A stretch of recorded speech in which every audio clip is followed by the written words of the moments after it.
গোসাই মঞ্চ রয়েছেন। গোসাইরা আপনাদের আসার জন্য অপেক্ষায় রয়েছেন।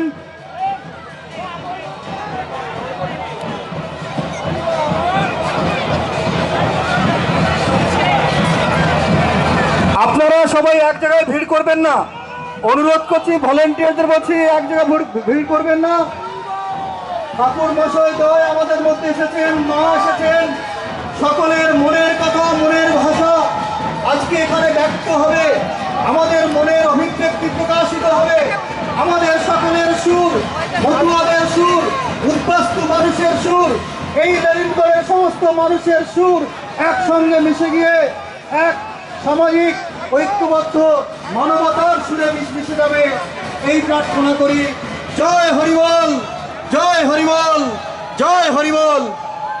ঠাকুর মশাইকে অনুরোধ করব, প্রথমে একটু গোসাই মঞ্চে যাওয়ার জন্য একটু অনুরোধ করব। শ্রদ্ধেয় সুন্দর ঠাকুর মশাই, শান্তনু ঠাকুর মশাই এবং মা সোমা দেবী, প্রথমেই আমাদের মতুয়া সমাজের মূল যারা কাণ্ডারি, যারা এই ধর্মটাকে বহন করে নিয়ে আসেন, যারা হাটে মাঠে পথে বিভিন্ন জায়গায় এই ধর্মটাকে প্রচার করে এই মতুয়া সমৃদ্ধি করেছে, সেই ভক্তদের সঙ্গে আমার ঠাকুর দয় মা মিলিত হচ্ছেন। জয় জয় হরিচাঁদ গুরুচাঁদ তারকচাঁদ থেকে একবার হরির ধ্বনি বলো। জয় হরিবল, জয় হরিবল। ভক্তমণ্ডলী উদ্দেশ্য। জয় হরিচাঁদ, জয় গুরুচাঁদ, জয় শান্তি সত্যভামা মায়ের জয়। আজকে লেলিনগড় সুভাষ সংঘের মাঠে যে মতুয়া সমাবেশের আয়োজন করা হয়েছে, সেই মতুয়া সমাবেশে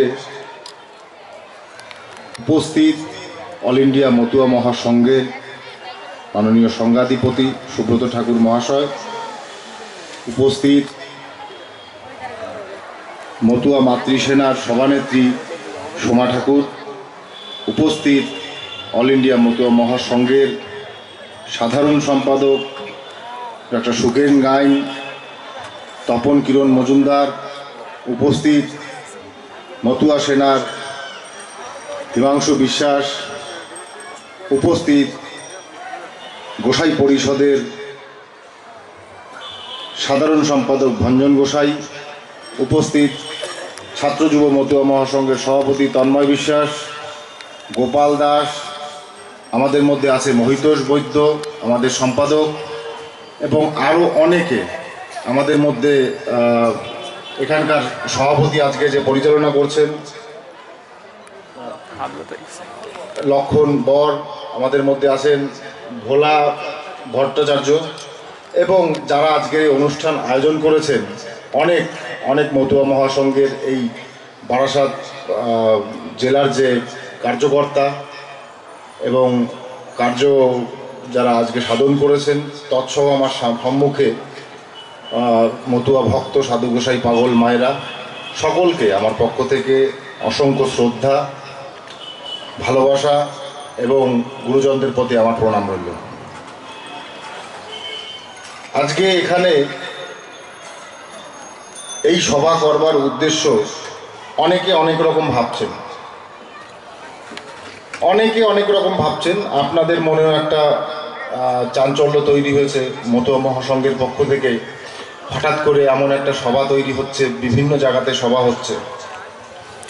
আমরা অল ইন্ডিয়া মতুয়া মহাসংঘ বৈঠক করে সিদ্ধান্ত নিয়েছি যে বর্তমানে ভারতবর্ষে আজকে আমরা যে অবস্থানে আছি, সেই অবস্থানে আমরা কেন রয়েছি।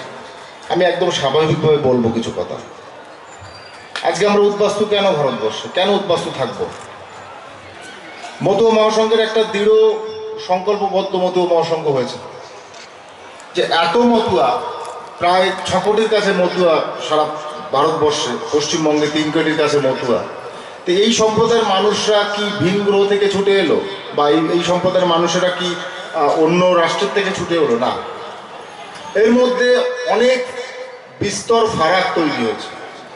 অনেক ইতিহাস জন্মেছে, যে ইতিহাস ভারতবর্ষ বিভাজনের ফলে বিলুপ্ত হয়ে গেছে, যে ইতিহাস ভারতবর্ষ বিভাজনের ফলে ভারতবর্ষের মাটিতে আনা হয়নি। যদি আনা হতো, বর্তমান যে কোনো ইতিহাস ছাপিয়ে যেত এই ইতিহাস সেই ইতিহাসের কাছে ছাপিয়ে যেত। কারণ একটা সংক্ষিপ্ত সময়ের মধ্যে একটা অস্পৃশ্য সমাজের মানুষের উঠে আসা এবং সমাজে অংশগ্রহণ করে তাদের বৃহত্তর পার্টিসিপেশন, এটা ছিল কিছু সাধারণ মানুষ বা পলিটিশিয়ানদের কাছে একটা বড় চক্ষুশূল হবার বিষয়। সেই অবস্থানকে অতিক্রম করে যখন রাজনৈতিক মসনদ আমরা দখল করেছিলাম অবিভক্ত ভারতবর্ষে, সেটা ছিল আরও তাদের কাছে অবস্থানের পতন। তাই আজকে সেই বিভিন্ন জায়গাতে আমাদের বীরত্ব, বিভিন্ন জায়গাতে আমাদের ঐশ্বর্য, অস্তিত্বকে বজায় রাখতে গিয়ে যে অবস্থান আমরা তৈরি করেছিলাম, সেই অবস্থানকে ধামাচাপা দিয়েছে এই রাজনৈতিক ষড়যন্ত্রকারীরা। তা না হলে সারা ভারতবর্ষের বুকে আজকে 7 থেকে 8 কোটি, 10 কোটির কাছে আজকে মতুয়া সম্প্রদায়ের মানুষ হতো, যারা কিনা রাজনৈতিক ক্ষেত্রে তাদের পাঠ নিত, যারা ধর্মীয় ক্ষেত্রে তাদের পাঠ নিত, যারা সামাজিক ক্ষেত্রে তাদের পাঠ নিত, তাদের পাঠ একটা অন্য জায়গাতে থাকত। কিন্তু বিক্ষিপ্ত অবস্থান করে না রাখতে পারলে এদের হরিগুরুচাঁদ ঠাকুর যে আদর্শ দিয়ে গেছে এবং আদর্শ পালনের মধ্যে দিয়ে যে কর্মকাণ্ড দিয়ে গেছে, সেটা অনেক উপরের হাই লেভেলের দর্শন। যে দর্শন এরা পালন করছে, নিজেরা পালন করছে, কিন্তু বাস্তবে কখনো প্রকাশ করছে না যে বাবা হরিগুরুচাঁদ ঠাকুরের যে ধর্ম দর্শন, যে সমাজ দর্শন, সেটা পৃথিবীর মধ্যে এক নাম্বার এভাবে কেউ বোঝায়নি, কেউ বোঝায়নি। এই দর্শন একটা মানুষ বা একজন মানুষের যেভাবে সমাজে প্রকৃত বাঁচবার, অহিংসা, গার্হস্থ্য জীবন, শিক্ষা, ব্যবসা বাণিজ্য, বিভিন্ন সংস্কৃতি কালচার নিয়ে ধর্মীয় আচরণকে বজায় রেখে, আধ্যাত্মিকতাকে বজায় রেখে যদি কেউ বেঁচে থাকতে চায়, তাহলে মতুয়া ধর্ম দর্শনের উপর থেকে আর কিছু নেই। সেই জায়গাকে যারা যারা ভয় পেয়েছে, তারা দেশকে সেই কঠিনভাবে ভাগ করেছে এবং সেই কঠিন বিভাজনের মধ্য থেকে আমাদের সমস্ত মানুষকে ওপার বাংলাতে, অর্থাৎ পূর্ব পাকিস্তানে ফেলে দিয়েছে। যদি আমরা উদ্বাস্তু কেন, তাহলে ইতিহাস জানা প্রয়োজন। আপনারা অনেকেই জানেন, তবুও আবার পলিটিক্যালি, সোশ্যালি, রিলিজিয়াসলি সমস্ত দিক থেকে আমাদের বোঝা প্রয়োজন। কিভাবে বোঝা প্রয়োজন? অবিভক্ত ভারতবর্ষে আমাদের যে অবস্থান গুরুচাঁদ ঠাকুরের নেতৃত্বে মতুয়া সমাজরা তৈরি করেছিল, সেটা একটা বৃহত্তর আকার ধারণ করেছিল বাংলাদেশে, বিশেষ করে বাকরগঞ্জ, ফরিদপুর, খুলনা, যশোরে। দেশ ভাগ হয়েছে এদের উত্থানে। এরা এত পরিমাণে উত্থান হয়েছে এদের, যে যারা রাজনৈতিক মসনদে বসেছিল দিল্লিতে, তারা দেখলো এই ভারতবর্ষ থেকে যদি এদের আলাদা না করা যায়, এরা কিন্তু গদি ধরে বসবে আর সেই গদিচ্যুত হব আমরা। আমরা 3টে টার্মস ইলেকশন পেয়েছিলাম অবিভক্ত ভারতবর্ষে, 1930, 1935 থেকে 40, আবার 1946, 45 থেকে 46। এই 3টে টার্মস আমরা পেয়েছিলাম, কিন্তু 2টো ভালোভাবে পেয়েছিলাম, পুরো সমাপ্ত করতে পেরেছি, একটা পারিনি। ওই 3টে টার্মসের মধ্যে আমাদের মধ্যে থেকে এমএলসি ছিল অধুনা বাংলাদেশে তৎকালীন সময় 15 জন। তখন তো শিডিউল কাস্ট ছিল না, তখন আমরাও সংখ্যালঘু মানুষের মধ্যে পড়তাম। আজকে আমরা শিডিউল কাস্টের মধ্যে পড়ছি, শিডিউল কাস্টের সাব কাস্ট হচ্ছে আমাদের নমশূদ্র, কিন্তু তখন আমরাও সংখ্যালঘুদের মধ্যে পড়তাম। আজকে যেমন মুসলমানরা সংখ্যালঘু, অবিভক্ত ভারতবর্ষে আমাদের সম্প্রদায়ের মানুষ আমরাও তখন সংখ্যালঘু ছিলাম। সেই সংখ্যালঘুর ভিত্তিতে বিভিন্ন দাবি দাবা উঠে আসে। দাবি দাবার মধ্যে উঠে এসেছিল একটা বিষয়, যে এই যখন দেশভাগ হয়, চুলচেরা বিশ্লেষণ হয়েছিল ভারতবর্ষে। যখন দেশভাগ হয়, এই পূর্বাঞ্চলীয় অবস্থানকে এমনভাবে সমীকরণ করেছিল রাজনৈতিক ষড়যন্ত্রকারীরা যে ভারতবর্ষ থেকে আমরা আলাদা হয়ে গেছি। তখন একমাত্র শিডিউল কাস্টের মধ্যে গণপরিষদে ছিল দুজন ব্যক্তি। এক নম্বরে ছিল ডক্টর বি আর আম্বেদকর, দু নম্বরে ছিল প্রমথ রঞ্জন ঠাকুর।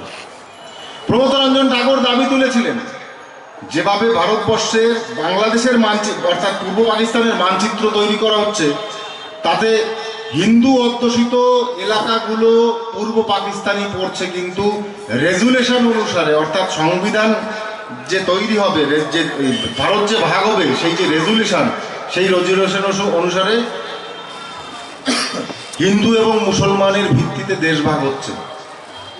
সেখানে হিন্দুরা পূর্ব পাকিস্তানে পড়ে যাচ্ছে, কেন ওই 4টে জেলাকে ভারতবর্ষের আয়ত্তে আনা হচ্ছে না? এটা বলে আরো বিপদ, এটা বলে আরো বিপদে পড়েছেন যে হিন্দু অধ্যুষিত কারা? মতুয়া সম্প্রদায়কে তারা হিন্দু ভাবেই না, মতুয়া সম্প্রদায়ের মানুষকে তারা হিন্দু ভাবেই না। তারা কিভাবে? তারা ভাবে এরা একটা অন্য সম্প্রদায়ের মানুষ, এরা হয়তোবা যে সম্প্রদায়ের যা কারণে আজকে দেশ ভাগ হয়েছে সেই সম্প্রদায়ের লোক। এই প্রপোজাল দেওয়ার পরেও দেশে এই 4টে জেলায় যে পরিমাণে তখন 90% মানুষ আমাদের সম্প্রদায়ের মানুষ ছিল এই 4টে জেলায়, এই 4টে জেলায় এত অনুরোধ করে সত্ত্বেও তারা ভারতবর্ষের আঙিনায় নেওয়া হল না। কিন্তু যদি দেখেন যে সংখ্যালঘু আজকে যারা এপাশে মালদা মুর্শিদাবাদে আজকে বৃহত্তর সংখ্যালঘু সম্প্রদায়, সেই জেলাগুলো পাকিস্তানে যেতেই পারত, আর হিন্দু অধ্যুষিত মতুয়া এলাকাগুলো ভারতবর্ষের আঙিনে আসতে পারত। এটা ছিল সবচেয়ে বড় চক্রান্ত, যে এরা অবিভক্ত ভারতবর্ষে ধর্মীয়, সামাজিক, আর্থিক সমস্ত দিক থেকে যে এদের উত্থান ঘটেছিল সেটা ছিল ভয়ের বিষয়। তাই দেখা গেল 46 সালে যখন দেশভাগ হয় তখন দুজন মানুষের ওই গণপরিষদের সদস্যপদ খোয়া গেছিল, ডক্টর বি আর আম্বেদকর এবং প্রমথ রঞ্জন ঠাকুর। ডক্টর বি আর আম্বেদকরকে নিয়ে দাঁড় করানো হলো বম্বে থেকে, গণপরিষদের মেম্বার হলো, কিন্তু পি আর ঠাকুর জায়গা পেল না।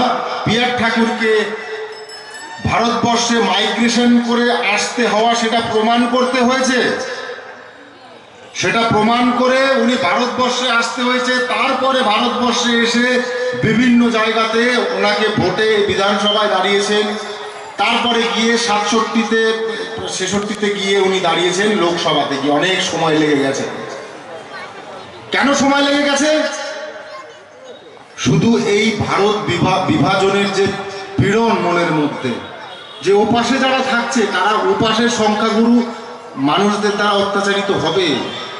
দেশ ভাগ হয়েছে তো সেই সমীকরণে, তাহলে যে সমীকরণে আজকে দেশ ভাগ হলো, হিন্দু মুসলমান ভারতবর্ষে থাকতে পারছে না, সেই সমীকরণে আজকে সেই মুসলমানদের মধ্যে হিন্দুদের ফেলে দিয়েছে। তারা কি ভালো থাকতে পারে?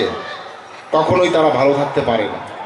তারা অত্যাচারিত হয়ে বারবার ভারতবর্ষে এসেছে, বারবার ভারতবর্ষে এসেছে, ওপাশে অত্যাচারিত হয়ে এখনো আসছে। আর এপাশের রাজনৈতিক লোকেরা রাজনৈতিক সমীকরণ গড়ে তাদেরকে পিং পং বল বানিয়েছে। একটু আগে বলে গেছে রক্তিম দাস যে পিং পং বানিয়েছে। সেন্ট্রাল গভর্নমেন্টের সময় সেন্ট্রাল গভর্নমেন্ট ভেবেছে যে আমাদের পাল্লায় রাখার জন্য এদের আমাদের দিকে তাস খেলা।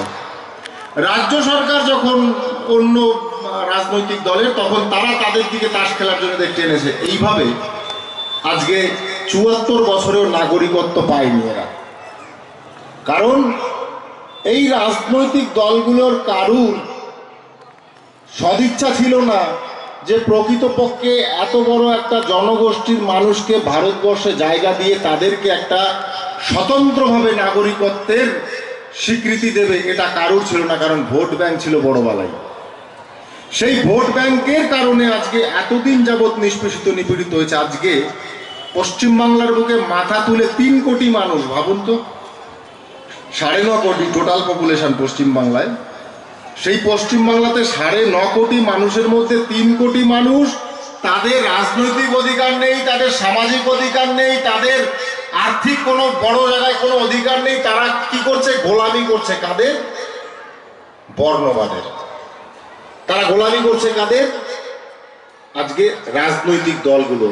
আপনি ভেবে দেখুন, আমি এমন ভাষাতে বলতে পারি, ঠিক আছে, রাজনৈতিক দলগুলো চিরতে চিরতে যাবে, কিন্তু এই মুহূর্তে আমি বলতে চাইছি না একটাই কারণ আমার সমাজের মানুষ বিপদে পড়ে আছে। তাই সেই বিপদে পড়ার অবস্থান থেকে আমি গলা ফাটালে চলবে না। আমরা কাজের কাজ করে দেখাতে হবে ভেতরে ভেতরে, যে কাজের কাজ করলে আমাদের সমাজের মানুষের আখেরকার লাভ হয়। এতদিন যাবৎ তারা যখন আমাদেরকে খাটিয়েছে, এভাবে গাধার মতো ঘোড়ার মতো খাটিয়েছে, তো আমরাও তো এখন একটা বৃহত্তর সম্প্রদায় হয়ে আছি, তো আমরাও পারি তাদেরকে সেইভাবে খাটাতে। কিন্তু সেটা করতে গেলে আমাদের একত্রিত হওয়া দরকার। সেই একত্রীকরণের জন্য আজকে এই সভা, এবং পশ্চিম বাংলার বুকে আগামীতে আরো 50টা সভা হবে প্রয়োজনে মতুয়াদের একত্রা করবার জন্য। আরো 50টা সভা হবে মতুয়াদের একত্রা করার জন্য। কারণ একটা কথা মনে রাখবেন, যতক্ষণ না পর্যন্ত রাজনৈতিক অধিকার আপনি পাবেন। একজন মতুয়া ভাই বলছিলেন যে মতুয়া নিশানে আমরা পেয়ে গেছি রাজনৈতিক দলের কথা। ধর্মীয় আধারে কোনো দল গঠন হয় না। ধর্মীয় আধারে আমি আবেগে করে দল করতে পারি না, কারণ হরিগুরুচাঁদ ঠাকুরের দেওয়া যে নিশান, সেই নিশানকে আমি রাজনৈতিক ঝান্ডা দিতে পারি না। কারণ ওই নিশানকে রাজনৈতিক দলেরা রাজনৈতিক শত্রুতার কারণে তারা গালাগালি করবে। আমি ধর্মীয় ভিত্তিতে তাকে পবিত্রতার জায়গায় রাখি, আমি রাজনৈতিক আঙিনা এই নিশানকে নামাবো না। সেটা আমার সর্মস্তকে আছে, সেটা আমার অন্য জায়গাতে থাকবে। রাজনৈতিক দল হবে কি না হবে সেটা ভবিষ্যৎ বলবে, সময় বলবে, প্রেক্ষাপট বলবে, সিচুয়েশন বলবে, যে মতুয়া সম্প্রদায়ের মানুষের সঙ্গে কিভাবে ব্যবহার করা হচ্ছে, তাদেরকে প্রকৃত রাজনৈতিক অধিকার দেওয়া হচ্ছে কিনা, তাদের সামাজিক অধিকার দেওয়া হচ্ছে কিনা, তাদেরকে সঠিকভাবে আর 5 জন বর্ণবাদী মানুষদের মতো তাদেরকেও সমাজে সঠিক গ্রহণযোগ্যতায় নিয়ে আসা হচ্ছে কিনা, তখন বাবা হবে রাজনৈতিক দল হবে কিনা। তার আগে আমি রাজনৈতিক দল করে কি করব? আমার সমাজের মানুষের তো 60% মানুষেরই ভালোভাবে খাওয়া জুটছে না। রেল লাইনের পাশে থাকছে, খালের পাশে থাকছে, বিলের পাশে থাকছে, তাদেরকে সামাজিক মর্যাদা দিন, তাদেরকে ধর্মীয় মর্যাদা দিন, তাদেরকে রাজনৈতিক মর্যাদা দিন। তাহলে তো ভাববো না আপনারা আমাদের জন্য ভাবছেন। যদি না দেন তাহলে এই বৃহত্তর মতুয়া সমাজ ভাববে আগামীতে কি করতে হয়, অবশ্যই ভাববে। যে ভাবনা বাবা হরিগুরুচাঁদ ঠাকুর আজ থেকে প্রায় 100 বছর আগে দিয়ে গেছে, আজ থেকে প্রায় 70 বছর আগে আমরা 3টে ইলেকশন ভারতবর্ষের বুকে কাঁপিয়ে দিয়ে বুঝিয়েছিলাম যে এই পিছিয়ে পড়া সম্প্রদায়ের রাজনৈতিক, সামাজিক, অর্থনৈতিক সমস্ত প্রেক্ষাপটে এরা জ্ঞান রাখে, কারণ এরা জ্ঞানী, শিক্ষিত, এরা সরকারকে গঠন করে চালাবার ক্ষমতা রাখে। তাই সেই অবস্থান এখন এসছে। আমরা চাই আমাদের সুরক্ষা, আমরা চাই আমাদের আগামী দিনের অধিকার। এই অধিকারকে একমাত্র পাওয়া যেতে পারে রাজনৈতিক অধিকারের মধ্যে। আজকে দেখুন, আমি একজন সাংসদ, কিন্তু ব্যাপার হচ্ছে আমি একজন সাংসদ, আমি গলা ফাটাচ্ছি, মতুয়া সম্প্রদায়ের হয়ে আমি গলা ফাটাচ্ছি, তবে কয়জন? একজন। যদি আমার সাথে সাথে রানাঘাটের সাংসদও একটু গলা ফাটাতো, যদি আজকে আরো 10টা সাংসদ থাকতো বা 5টা সাংসদ থাকতো, তারা যদি একই মঞ্চে গলা ফাটাতো, তাহলে একটা বিরাট বড় রাজনৈতিক আকার ধারণ করতো, তাই না? তাহলে হতে হবে কোন সমাজের মানুষের? আমাদের সমাজের মানুষের হতে হবে, এই অবস্থানে অধিষ্ঠিত হতে হবে আমাদের সমাজের মানুষের। না হলে সে কথা বলবে না, ব্যক্তিগত কথা বলে সে তাকে পগার পার করাবে, সে নিজেকে ডেভেলপ করবে, আমাদের সমাজের জন্য কিছু করবে না। বহুবার কে এলো না ঠাকুর বাড়িতে? ঠাকুরদার সময় এসেছিল, নাম কি? রাষ্ট্রপতি ছিল আমাদের প্রণব মুখোপাধ্যায়, ঠিক আছে। সিপিএম এর সময় বহু লোক এসছে, বহু লোক সিপিএম এর সময় এসছে। এই তৃণমূল কংগ্রেসের সময় মমতা বন্দ্যোপাধ্যায় ছুটে এসে বড় মার পা ধরেছে, মা বাঁচান, আপনি যদি আশীর্বাদ করেন তাহলে আমি জিতবো, জেতানো। সবাইকে তো জেতানো হলো, সবাই কি দিল? কারুর কখনো মনে হলো না যে এরা ভারতবর্ষের নাগরিক ছিল, ভারতবর্ষ এদের মাতৃভূমি, পলিটিক্যালি ভাগ করে এদের পূর্ব পাকিস্তানি পরে বাংলাদেশি করা হয়েছে। এরা তো সেই ভারতের অধিকারটা চাইছে, তাহলে ভারতের অধিকার দিতে এত সমস্যাটা কোথায়? যদি ভারতের অধিকার দিয়ে দেওয়া হয় তাহলে রাজনৈতিক খেলাটা খেলা যাবে না। এটা কান খুলে শুনে রাখুন, কানে ফানেল দিয়ে রাখুন শোনার জন্য। যদি রাজনৈতিক অধিকার বজায় রাখতে হয় তাহলে এদেরকে সিটিজেনশিপ দেওয়া যাবে না। সিটিজেনশিপ দিলে কি হবে? সিটিজেনশিপ দিলে এদের নাগরিকত্বের অধিকার অর্থাৎ সেলফ রাইট, ব্যক্তিগত রাইট তৈরি হবে, অধিকার তৈরি হবে। সেই অধিকার থেকে এরা নিজের পায়ের তলায় জমি চাইবে। এবারে 3 কোটি মতুয়া যদি পশ্চিমবাংলায় পায়ের তলার জমি চায় তাহলে সবচাইতে বড় রাজনৈতিক দল কাদের তৈরি হয়? এই মতুয়া সম্প্রদায়ের তৈরি হয়। তাহলে সেই জায়গাটি কখনো তৈরি হতে দেবে আপনাকে? এত সহজে দেবে না। কিন্তু এত সহজে সংগ্রাম লড়াই থাকবেও না, এই থেমেও থাকবে না। লড়াই চালিয়ে যেতে হবে যতক্ষণ পর্যন্ত আমরা ভারতবর্ষের নাগরিকত্ব ছোঁয়া স্বাদ যা বলুন না কেন না পাচ্ছি, ততক্ষণ পর্যন্ত লড়াই থাকবে। আর আগামী দিনে রাজনৈতিক অধিকার ছাড়া শুধু আপনার সন্তান সন্ততি ওই গৃহকাজ, ওই ব্যবসা, ওই বাণিজ্য, চাকরি, ওই সীমাবদ্ধতায় থেকে একটা 3rd ক্লাস ক্যাটাগরিতে বিলংস করে যেতে হবে। আপনার সবসময় ওই রাজনৈতিক নেতাদের পা ধোয়াতে হবে, বলতে হবে আমার ছেলের জন্য একটা চাকরি দেখেন না, আমার ছেলের জন্য আমার ছেলের একটু পোস্টিং করিয়ে নিয়ে আসেন না। এটা আপনাকে বলতে হবে।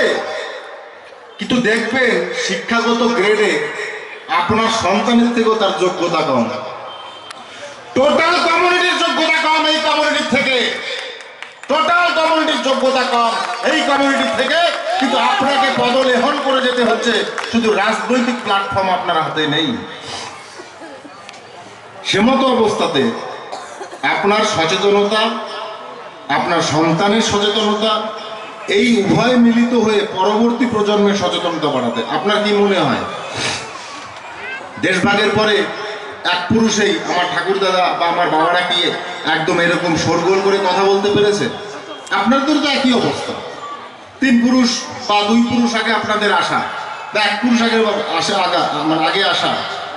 আপনারা এসে ভারতবর্ষে মতুয়াদের পাচ্ছেন, যারা 71-এর করিডোরে এসেছেন কিছু মতুয়া পেয়েছেন, বা 80-র পরে যারা এসছেন বা 90 পরে এসছেন তারা মতুয়াদের পাচ্ছেন। ভাবুন তো, যারা দেশভাগের পর ভারতবর্ষে ঢুকেছে তারা একজন মতুয়াকে দেখতে পেয়েছে? ওই পিয়ার ঠাকুরের সঙ্গে কজন মতুয়া তখন এসেছিল একবারে? তারাই ভারতবর্ষে একটা সংগঠন তৈরি করেছিল, তারাই সেই সংগঠনের জোরে একটা ক্ষুদ্রভাবে কথা বলতো, বড়ভাবে এরকম ভাবে প্রকাশ্যে কথা বলার ক্ষমতা ছিল না, কারণ সংখ্যালঘুতা। ভারতবর্ষে হিন্দু হয়েও সংখ্যালঘু। যে ভারতবর্ষের এই 3-4টে জেলাতে একসময় গুরজার ঠাকুরের ডাক দিলে একদিনের মধ্যে 1 লক্ষ লোক জড়ো হয়ে যায়, সেখানে তারা ভারতবর্ষের মাটিতে দাঁড়িয়ে 47 সালের পরে তারা সংখ্যালঘু। বুঝতে হবে তো। তাহলে সেমতো অবস্থাতে এখন আপনাদের পাশে একজনের পর একজন কাঁধে কাঁধে হাত দিয়ে দাঁড়াবার ক্ষমতাটা আছে, তখন ছিল না। তাই এখন সময় হয়েছে অধিকার নেবার, এখন সময় হয়েছে অধিকার ফিরে পাবার, এখন সময় হয়েছে ভারতবর্ষে পূর্ণ নাগরিকত্বের মধ্য থেকে আমাদের অধিষ্ঠিত হওয়ার। আমরা সেই রাজনৈতিক দলকে আমরা সমর্থন করি যে রাজনৈতিক দল মতুয়াদের কথা বলে, যে রাজনৈতিক দল মতুয়াদের ফেভারে কাজ করে। আমরা দেখেছি ভারতবর্ষের কেন্দ্রীয় সরকার, বর্তমান কেন্দ্রীয় সরকার উভয় পক্ষে এই বিল পাশ করেছে, উভয় পক্ষে, লোকসভা এবং রাজ্যসভা। সেই লোকসভা রাজ্যসভাতে যখন বিল পাশ হলো, এটা ভারতবর্ষের যখন রাষ্ট্রপতি যখন স্বাক্ষর হয়েছে তখন সেটা সাংবিধানিক দিক থেকে ভারতবর্ষের আইন হয়ে গেল। এখন এই আইনটা ইমপ্লিমেন্ট হওয়া দরকার, সোসাইটিতে বলবৎ হওয়া দরকার, লাগু হওয়া দরকার। যতক্ষণ না পর্যন্ত লাগু হচ্ছে ততক্ষণ পর্যন্ত আপনি যারা 71-এর পরে ভারতবর্ষে এসছেন তারা কেউ ভারতবর্ষের নাগরিকত্ব পাবেন না। এখানে কনফিউশন যদি থেকে থাকে আমি একটু ভাঙিয়ে বলি আপনাদের। অনেক রাজনৈতিক দলেরা চেঁচিয়ে চেঁচিয়ে বলছে আপনি ভোটার কার্ডের অধিকারী, আপনি আধার কার্ডের অধিকারী, রেশন কার্ডের অধিকারী, সংযুক্ত নাগরিক নন। আপনাকে পরিষ্কার করে বলি যে আপনি 2003 সালের আগে অবধি, যখন ভারতবর্ষে 2003 সালের কালাকানুন তৈরি হয়নি, যতক্ষণ পর্যন্ত 3 সালের আগে, ততক্ষণ পর্যন্ত আপনি ভারতবর্ষের ভোটাধিকার থাকা মানে আপনি নাগরিক। যারা 71 সালের পরে বা আগে যখনই এসছেন তখন। কিন্তু যখন ভারতবর্ষে 3 সালের এই কালা কানুন তৈরি হলো এবং এই কালা কানুনে বলা হলো 1971 সালের পরে যারা ভারতবর্ষে, একটা কাট অফ ডেট আছে, অত মনে ধরে নেই, পরে বলবো, সংক্ষেপে বলে যায় 71 সালের পরে যারা ভারতবর্ষে এসছেন তারা ভারতবর্ষের কেউ নাগরিক নন। কারণ ভারতবর্ষ আর পাকিস্তানের যে চুক্তি হয়েছিল সেই চুক্তি ছিল লিয়াকত আলী খান আর জওহরলাল নেহরুর চুক্তি। যখন বাংলাদেশ গণপ্রজাতন্ত্র হয়ে গেল, পূর্ব পাকিস্তান থেকে বাংলাদেশ হয়ে গেল ভাষাগত ভিত্তিতে, তখন সেটা গণপ্রজাতন্ত্র, সেখানে সবার থাকার অধিকার আছে। আপনি ওই দেশ থেকে পালিয়ে ভারতবর্ষে আসছেন কেন? আপনি আর ভারতবর্ষের সংবিধানে আয়ত্তে নেই, বা আপনি সেই লিখিত রাইটের মধ্যে নেই। আপনি এখন পূর্ব পাকিস্তানে নেই, আপনি এখন বাংলাদেশে গণপ্রজাতন্ত্রে আছেন। তাই এই দেশে আসলে আপনি অবৈধ নাগরিক 71-এর পরে। অবশ্যই সঠিক কথা। ভারতবর্ষের সরকারের রাইট আছে যে ওই কোনো সংস্থার দ্বারা সুপ্রিম কোর্টে কেস করে দিয়ে, যারা কেস করেছিল তারা আজকে সেই সুপ্রিম কোর্টে রায় পেয়ে গেছিল, সেই রায়ের ভিত্তিতে 3 সালের কালা কানুন আনতে বাধ্য হয়েছিল। তাহলে 3 সালের কালা কানুন যদি না আসতো তাহলে আমি ভোটাধিকারে থাকতে পারতাম ভারতবর্ষের সিটিজেন। কিন্তু যবে 3 সালের কালা কানুন হলো, তবে যতবারই আমার ভোটার কার্ড করি না কেন পাল্টে পাল্টে, যতবার আধার কার্ড করি না কেন, রেশন কার্ড করি না কেন, প্যান কার্ড করি না কেন, আমি ভারতবর্ষের সংবিধান মতো জায়গাতে আমি এদেশের নাগরিক নই। কারণ ওখানে কাট অফ ডেট তৈরি করে দেওয়া হয়েছে। 71-এর পরে ভারতবর্ষে যারা এসছে তারা নাগরিক নয়। এই সংবিধান কে এড়াবে? সংবিধান কেন এড়াবে না? বড় বড় কথা বলছে রাজনৈতিক দলের লোকেরা। আমি পরিষ্কার করে তাদের বলি, আপনার রাজনৈতিক দল 2 দিন আছে, কালকে থাকবে না। আপনার এই বড় কথা কালকে থাকবে না। সাফারার হবে আমার সমাজের মানুষ। যতক্ষণ না পর্যন্ত সাংবিধানিক জায়গাতে তার সিটিজেনশিপ অ্যামেন্ডমেন্ট অ্যাক্ট এনে ভারতবর্ষের প্রত্যেকটা 71 সালের পরে যারা এসছে তাদের নাগরিক কার্ড হোল্ডার দেওয়া হচ্ছে, ততক্ষণ পর্যন্ত সাংবিধানিক জায়গায় সে কি করে ভারতবর্ষের নাগরিক হয় আমাকে সেটুকু বুঝান তো। গল্প দিলে হবে নাকি? আজকে কেন্দ্রীয় সরকার যে আছে, আজকে পশ্চিমবঙ্গের সরকার যে আছে, কালকে যদি না থাকে, যে অন্য কোনো সরকার এসে যদি সেই সংবিধানের উপরে যদি দাবাও তৈরি করে ভারতবর্ষ থেকে এদের ঘাড় ধাক্কা দিয়ে বের করে দেয়, কে বাঁচাবে? বর্তমানে রাজ্য সরকার বাঁচাতে পারবে? লিখিত দিক আমার কাছে। বর্তমান রাজ্য সরকার, ওই সময় কোনো ব্যক্তি এখন লিখিত দিক যে বাঁচাবে। সে কার কখন কি মোটিভ হয় কেউ কোনো কিছু বলতে পারে। তাই 2003 সালের কালা কানুন যদি তৈরি না হতো, একদম সহজ সরল ভাষায় আমি বলতে পারতাম যে হ্যাঁ, ভোটাধিকারে সে ভারতবর্ষের সিটিজেন। কিন্তু যবে থেকে 3 সালের আইন বেরোলো, তবে থেকে সে ভারতবর্ষের নাগরিক নয়। কিন্তু এখন 2019-এর যে সিটিজেনশিপ অ্যামেন্ডমেন্ট অ্যাক্ট বেরিয়েছে, তাতে কতগুলো ক্লজ তৈরি করে দেওয়া হয়েছে যে ভারতবর্ষে তো একসাথে বহু মানুষ ঢুকছে, বহু মানুষ স্বাধীনতার পর থেকে ঢুকছে।